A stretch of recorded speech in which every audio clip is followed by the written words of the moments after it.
Okay, this is Dr. Ragsdale again. Let me explain another thing that's in our book so it'll make more sense on papers. I want to talk about gerunds and participles. Now they show up in chapter 1 on pages 22, 23, 24. But we use them the rest of the semester in papers and things. So even though they come early in the book, I don't want you to think that they're just an early thing that we can do and then forget. They're useful later on. So let me explain the difference because the terminology may be new to some people. They have to do initially with ing words. Let's look at ing words for a minute. I mean, we've heard ing words ever since we were little, but I want to show you that ing words aren't always verbs, okay? They aren't always verbs. And because sometimes when we're trying to figure out whether a sentence is complete or not, we need to know what the verb is. That's kind of obvious. Need to know what the verb is, but we got to realize sometimes ing words are not the verb of the sentence, and I'll show you. Okay, now the first one, here are 3 different ways that ings work. Now the first one is the most common and maybe the most basic. In that one, running is part of the verb of the sentence. John is running in the Boston Marathon. So obviously John is the subject and is running is the verb. Remember, you got to have is running as the verb. This is called the present progressive tense. Sometimes people call them present participles, but this is part of the verb. Remember what we said earlier, ing words by themselves are never complete verbs. So running by itself is never a complete verb. You'd never say, John running in the Boston Marathon, Frank eating lunch, Bill driving to the Galleria. Ing words as verbs have to have those little helping verbs. But that's not real difficult to do. But is running is the verb of the sentence. That's just the present progressive verb of the sentence that we use all the time. Okay, so running is part of the verb. Okay? But let me show you the second sentence. Look at the second one. See, the first one has running and it has is. The second one has running and it has is, but they're not doing the same thing. Okay, and the second one, running is his favorite way to burn calories. Running's not doing the same thing. How can you tell? Well, what is running in the second one? Okay, it's not the verb of the sentence anymore. Is the verb of the sentence all by itself. Can is and are be verbs all by themselves? Yeah, and we've talked about that before, but to verify that, just try to make up a sentence that has is as the verb. If you say, Bill Gates is rich, is the only verb in the sentence, because rich is an adjective. So is, even though it's only 2 letters, can be the verb of the sentence. Well, why is it running? Okay, here. Okay, running was part of the verb in the first sentence. But look at the second one. If you say, blank is his favorite way to burn calories, what's missing in the sentence if we take that out? What's missing is the subject. We know this is the verb, so-and-so is something, but what is something? We don't know. So by erasing this, the word running must have occupied a position that was supposed to be a noun, okay? So if you say blank is his favorite way to burn calories, I mean, stick in tennis. If you say tennis is his favorite way to burn calories and running is his favorite way to burn calories, then tennis and running must be the same parts of speech. And they are, okay? If you do it this way then, running is his favorite way to burn calories. Running is now the subject of the sentence. So we have an ing word, and again, we usually think of ing words as verbs, but in this case, it's not the verb. Running is doing the job of a noun, okay? Because it's the subject of the sentence. The subject always has to be a noun or a pronoun. Okay, there's a special name for this sort of thing. If we have an ing word that's doing the job of a noun, we call it a gerund. Okay, gerund with a soft G. So a gerund is just an ing word functioning as a noun. Here it happens to be the subject of the sentence, but it's not always the subject. If you say something like, I hate flying, flying is a gerund. Flying is, matter of fact, if you can substitute the activity of or the practice of in front of an ing word and have it make sense, then it's probably a gerund. If you say, I hate the activity of flying, or I hate the practice of flying, flying is going to be a gerund, okay? If you say, I hate flying, flying isn't the verb of the sentence, hate is. Flying is a noun, okay? So, or if you say, cooking is something that Frank's not very good at, Cooking is the subject of the sentence. It's an ing word that's taking doing the job of a noun. It's an activity, really. So running is his favorite way to burn calories.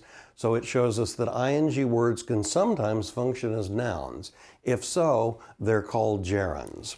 Okay? Look at the third one. This is even a different sense. If we say, I had to call a plumber to fix the running water.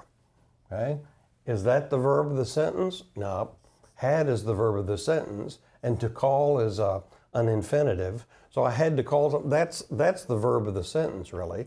We know that infinitives can't be the verb of the sentence. So to call and to fix can't be the verb of the sentence. This one is. So we had to do something. Running water. Now what is running doing? It's describing the water. Okay, obviously it's describing the water. Now what part of speech is water? Okay. Water is a noun because it's a person, place, or thing or idea. We learned that years ago. So if water is a noun and running is describing water, then what does that make running? And the answer is it's an adjective. Okay? Running in this sentence is an adjective. It's describing the water. Okay? And so again, if we have a special term for this, if you have an ing word that's functioning as an adjective, an ing word, we call it a present participle. Okay? So a present participle is any ing word functioning as an adjective in that case. So if somebody gives you the word running just out of the blue, somebody gives you the word running and says, well, is that a verb? Your answer is, well, it depends on how it's used in a sentence. Running is certainly part of the verb here, but it's not here and it's not there. Okay, so just wanted to let you know that ing words are not always verbs. Sometimes they are, sometimes they aren't. If you said, I am driving to Dallas tomorrow, am driving is part of the verb. But if you say, driving puts me to sleep, then driving is a gerund because it's the activity. Or if you say something like the blowing wind tends to blow your car off the highway. Blowing is actually a present participle there because it's describing the wind. So ing words can sometimes be verbs, but other things as well. Okay, let me follow up. Now that you know what a participle is, okay, and again, there are two types of participles. There are present participles and there are past participles. Now they both function as adjectives. Participles function as adjectives. Remember, the difference is a present participle ends in an ing. Okay? Present participles always end in ing, and they're a little more user-friendly because they're always regular. And let me show you down here. Present participles can either act all by themselves as solitary little adjectives, or they can head up their own phrase. Okay? These are examples of present participles that are acting sort of as Lone Ranger adjectives all by themselves. If you said, the smoking gun let us know that the guy was guilty. Smoking is a present participle. It's an ing word that's describing the gun, so it's an ing word doing the job of an adjective, so that tells us it's a present participle. Or the leading candidate had accumulated 1 million votes. The leading candidate, that's an ing word describing the candidate, so if this is an adjectival word, then it must be a present participle. The same thing here. If the burning lasagna gave off a bad smell, burning as an ing word is a present participle describing the lasagna. And the same thing about brakes. If you said, my squealing brakes let me know that I needed to go to the shop. Okay, squealing brakes, squealing is describing brakes. So it's a nice way of creating adjectives, actually sort of using a verb-looking thing and creating an adjective. So sometimes they function all by themselves, but sometimes they can get other associated words and function as the whole thing functions as an adjective. So look at this one, for instance. Stepping in front of the microphone. Okay? Stepping in front of the microphone. Stepping isn't the verb of the sentence. How do you know? Began is the verb of the sentence. The main clause is, matter of fact, this sentence only has one clause. The president began his speech. That's the clause. The president, that's the subject. Began, that's the verb. And his speech is just the completer. The president began his speech. Well, then what is stepping in front of the microphone? That's actually, see, this is basically a glorified present participle, but it's not describing, it's basically describing the president, but not all by itself. It's gotten the help of a couple of associate words, so now stepping in front of the microphone is a whole present participial phrase describing the president. So over here, you had one word functioning as an adjective. Over here, stepping gets help, and all together they describe the president. So stepping in front of the microphone, the president did so-and-so. Stepping in front of the mic is describing the president. It's modifying the president. So it's a present participial phrase. Okay? Now, stepping, don't be fooled because stepping comes at the beginning of the sentence. Over here, running came at the beginning of the sentence, and running was a gerund, but stepping isn't a gerund here. If stepping were, I guess stepping could be a gerund in another sentence, like if you say stepping on a rattlesnake is dangerous, then stepping on something is the gerund, but in here it's not. It's describing the president. Now look at the second one, very similar. Anticipating some difficult questions, comma, the salesman was ready with answers. Okay?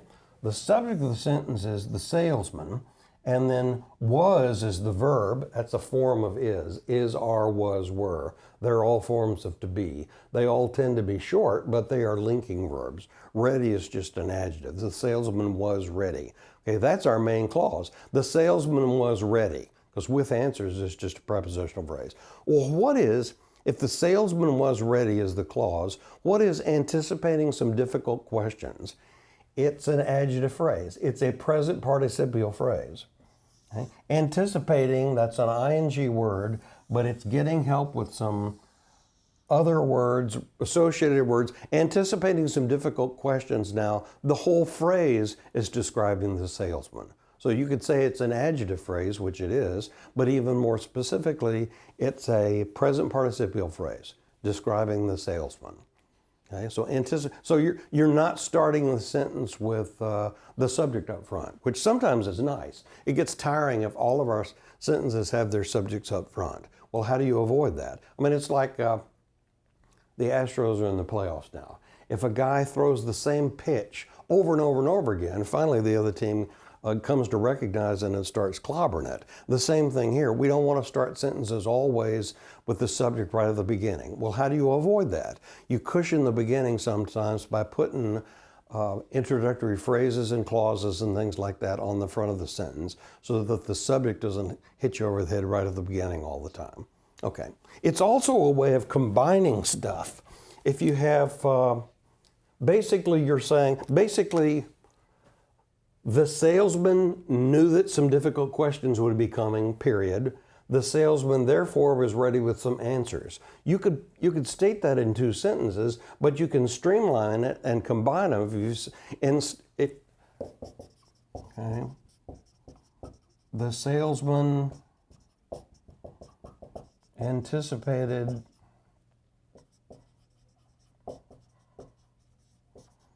some tough questions. Okay. The salesman, well, let's say,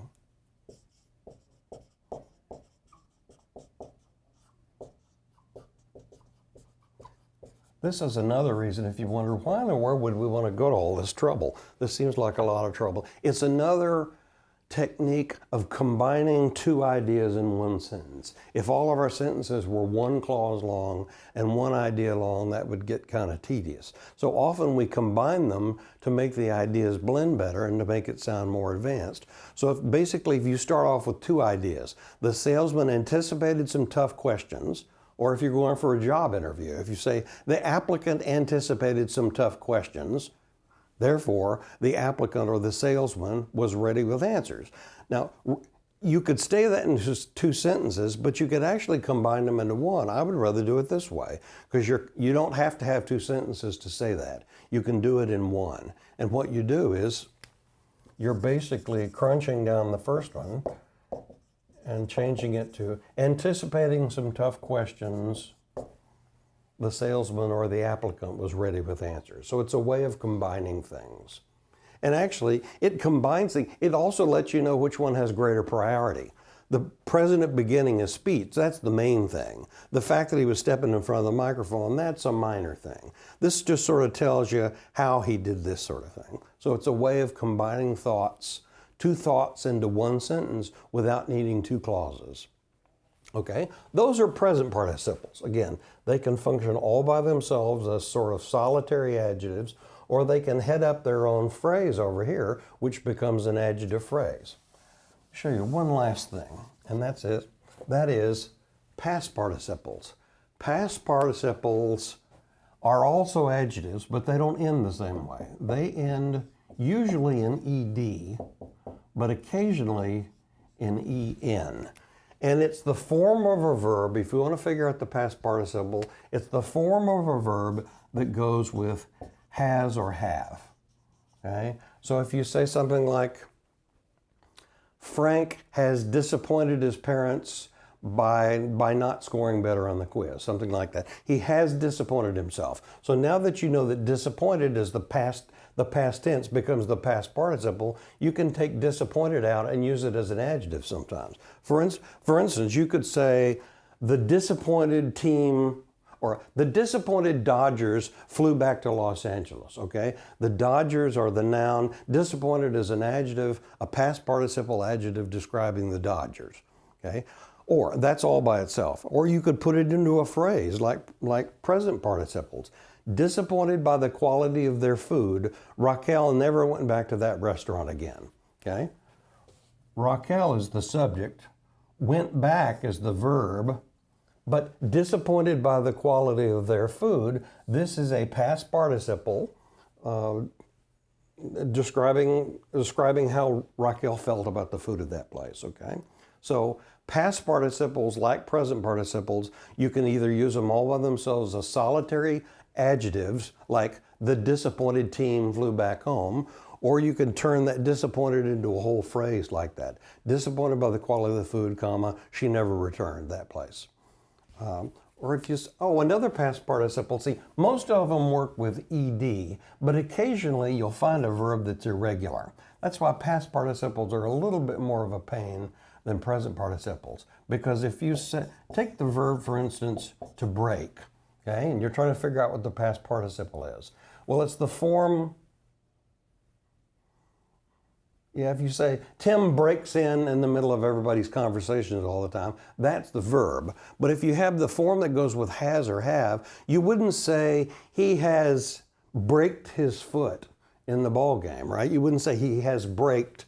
That doesn't work. This is an irregular one. So you have to say broken. He has broken his foot in the ball game. And now that you know that this is a past participle, you can take it out and use it as an adjective somewhere else. Like, the broken leg caused him a lot of difficulty in walking. The broken leg. Leg is a noun, broken is a past participle just describing the leg. Or another one, this is one that comes up if you're in the grocery store and you're shopping for like corn that has undergone the freezing process, take the verb to freeze. You don't go into Kroger's and ask, where are the freezed corn? See, nobody says freeze. That's not a form that really works. This is one of those irregular verbs. It's the form that goes with has or have. So instead of freezed, it's frozen. Okay? So frozen is the past participle of that one. So you could say, his frozen fingers made playing the piano difficult. That's a past participle. Or if you could say, frozen in place by the quarterback's fake, the defensive linemen weren't ready, something like that. So anyway, the point of this all then was ing words are not always verbs. They can be that, but they can also be other things like nouns or even adjectives. And again, participles come in two varieties. Present participles that end in an ing, past participles that end in an ed or an en, and they can either show up by themselves or they can be worked into phrases. The whole phrase becomes an adjective then. Okay, all for now.